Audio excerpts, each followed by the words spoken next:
Eamonn Holmes has furiously hit out at the European Union as he questioned whether Ukraine's bid to join the Union would be successful.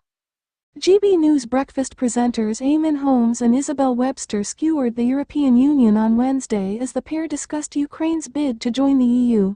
President Volodymyr Zelensky's plea to EU received a standing ovation, but Eamonn questioned whether the Union would fight Russia. Isabel said, "President Zelensky has been giving an update on the situation. He says that almost 6,000 Russians have been killed since war broke out 6 days ago. He says Russia is trying to erase Ukrainian history after hitting the Babyn Yar Holocaust Memorial.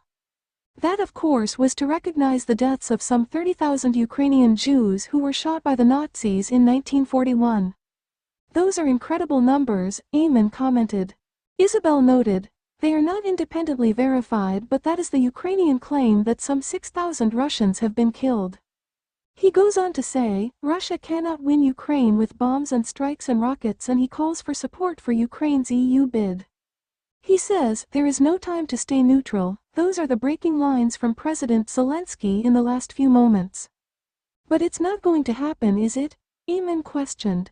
"The European Union is not going to say, 'Come on board with us, you're our responsibility now and we're going to fight Russia.'"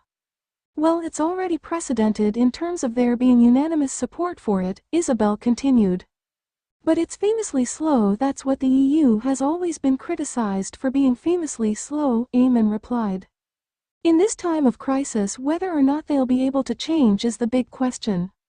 On the reported figure of Russian casualties, Isabel questioned, "How will Vladimir Putin break that news to his citizens?" "At the moment, those soldiers are being sent to a portable crematorium."